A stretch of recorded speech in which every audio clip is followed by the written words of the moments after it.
नमस्कार मित्रांनो, माझं नाव अविनाश. आजच्या कथेचं नाव आहे शेरलॉक होम्स आणि लंडनचा अदृश्य मारेकरी. चला तर कथेला सुरुवात करूया. लंडनमध्ये नोव्हेंबरची ती रात्र प्रचंड भयानक होती. खिडकीवर आदळणाऱ्या पावसाच्या थेंबाचा आवाज एखाद्या गोळीबारासारखा वाटत होता. रात्रीचे 2 वाजले होते. शेरलॉक होम्स एका जुन्या रसायनाचा प्रयोग करत होता.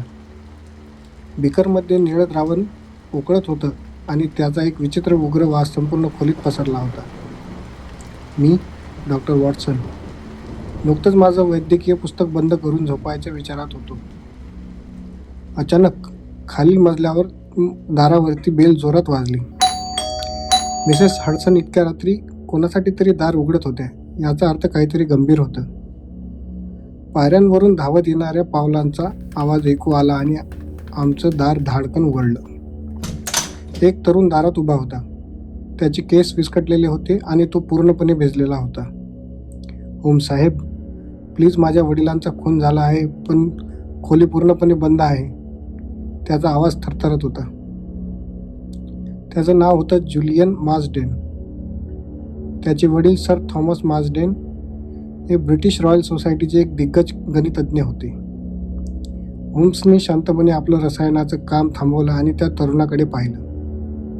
मिस्टर मार्सडेन, शांत व्हा. आम्हाला आधी सांगा की खोली बंद होती म्हणजे नक्की काय? सर, ते त्यांच्या अभ्यासिकेत काम करत होते. रात्री 1:30 वाजता मला जोरात ओरडण्याचा आवाज आला. मी धावत गेलो, पण दरवाजा आतून लॉक होता. मी आणि आमच्या नोकराने मिळून खांदा लावून दरवाजा तोडला. आत वडील जमिनीवर पडले होते, पण खोलीत दुसरे कोणीच नव्हते. खिडक्यांचे गजही शाबूत आहेत. होम्सने आपला लांब कोट चढवला आणि कॅप घातली. वॉटसन, तुझी रिव्हॉल्वर सोबत घे. आजची रात्र लांब असणार आहे. आम्ही मार्सडेन पॅलेसकडे पोहोचलो तेव्हा तिथे आधीच पोलीस इन्स्पेक्टर लेस्ट्रेट हजर होते. लेस्ट्रेट नेहमीप्रमाणे गोंधळलेले दिसत होते. होम्स, हा तर हार्ट अटॅक वाटतोय. शरीरावर एकही जखम नाही. मग याला तुम्ही खून कसं म्हणताय? होम्स काहीही न बोलता सर थॉमस यांच्या मृतदेहाजवळ गेला. थॉमस यांचा चेहरा निळा पडला होता आणि त्यांचे डोळे आश्चर्याने आणि भीतीने विस्फारलेले होते. होम्सने आपला भिंग काढला आणि मृतदेहाच्या मानेचं निरीक्षण केलं. तिथे एक अतिशय छोटा, सुईच्या टोकासारखा लाल ठिपका होता. लेस्ट्रेट, हा हार्ट अटॅक नाही, हा एक अतिशय अचूक केलेला प्रहार आहे. होम्स पुटपुटला. त्यानंतर त्याने खोलीचं सूक्ष्म निरीक्षण सुरू केलं. मेजावर गणिताची अनेक कागदपत्र पसरली होती. होम्सने एक कागद उचलला ज्यावर अर्धवट सोडवलेलं एक समीकरण होतं. वॉटसन, इथे बघ. मोजाच्या कोपऱ्यात हा पांढरा ठिपका काय आहे?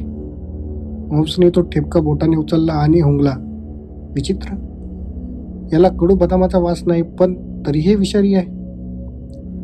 त्याचवेळी होम्सने खोलीच्या कोपऱ्यात अजून एक रेशमी धागा पाहिला. तो धागा दरवाजाच्या कडीला अडकलेला होता. होम्सच्या चेहऱ्यावर एक छोटीशी स्मित रेखा उमटली. चोर कितीही हुशार असला तरी तो निसर्गाचे नियम बदलू शकत नाही. जुलियनने आम्हाला सांगितलं की सर थॉमस गेल्या काही दिवसांपासून एका डॉक्टर सायरस नावाच्या माणसासोबत एका गुप्त प्रकल्पावर काम करत होते. डॉक्टर सायरस हे कीटकशास्त्रज्ञ होते, पण त्यांचा स्वभाव खूप संशयास्पद होता.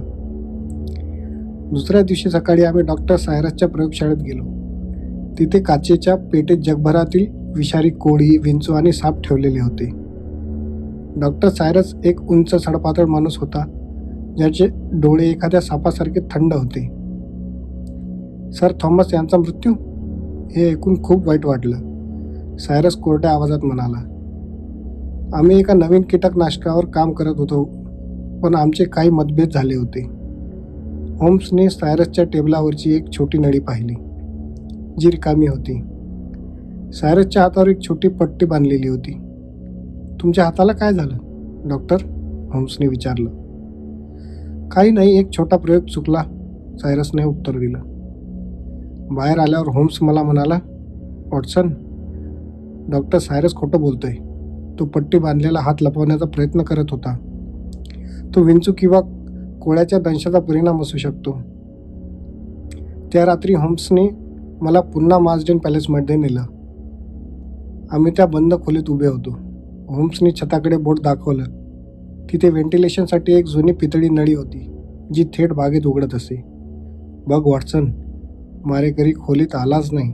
डॉक्टर सायरसने बागेतून त्या नळीत एक अतिशय दुर्मिळ ब्राझिलियन येलो स्कॉर्पियन सोडला. हा विंचू लहान असतो आणि नळीतून सरळ खाली सर थॉमस यांच्या मेजावर पडला. त्याने दंश केला आणि सर थॉमस यांचा काही मिनिटातच मृत्यू झाला. पण दरवाजा लॉक कसा झाला, मी विचारलं. तेच तर सर्वात मोठं रहस्य होतं होम्स. सायरसने दरवाजाच्या आतल्या चावीला एक बारीक रेशमी धागा बांधला होता.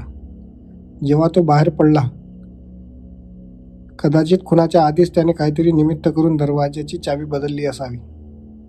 तेव्हा त्याने दरवाजा बाहेरून ओढला आणि खिडकीच्या फटीतून किंवा दरवाजाच्या खालून धागा खेचून चावी आपल्या आतल्या बाजूने फिरवली.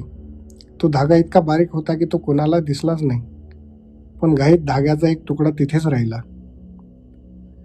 होम्सने डॉक्टर सायरसला एका पत्राद्वारे पुन्हा मार्सडेन पॅलेसमध्ये बोलवलं. त्यांनी पत्रात लिहिलं होतं की त्यांना सर थॉमस यांचे ते अपूर्ण समीकरण सापडलं आहे, ज्यात सायरसच्या गुन्ह्याचा पुरावा आहे. सायरस घाबरून तिथे आला आणि त्याने पुन्हा तोच विंचू वापरण्याचा प्रयत्न केला. पण होम्सने आधीच पोलीस तैनात केले होते. लेस्ट्रेडने सायरसच्या मुसक्या आवळल्या. तपासात समजलं की सर थॉमस यांना सायरसच्या एका आंतरराष्ट्रीय स्मगलिंग रॅकेटबद्दल माहिती मिळाली होती, जी त्यांनी त्या गणिताच्या कोड्यात लपून ठेवली होती. वॉटसन, बेकर स्ट्रीटवर परतल्यावर होम्स आपल्या खुर्चीत रेलून म्हणाला, गुन्हेगार कितीही आधुनिक यंत्रणा वापरत असला तरी तो एका जुन्या गोष्टीला विसरतो, ती म्हणजे माणसाची चूक. डॉक्टर सायरसने विंचू वापरला कारण त्याला वाटलं की विज्ञानाच्या नावाखाली तो वाचून जाईल, पण विज्ञानानेच त्याला पकडून दिलं. बाहेर लंडनचा धोका आता हळूहळू कमी होत होता आणि एका मोठ्या शास्त्रज्ञाला न्याय मिळाला होता. धन्यवाद.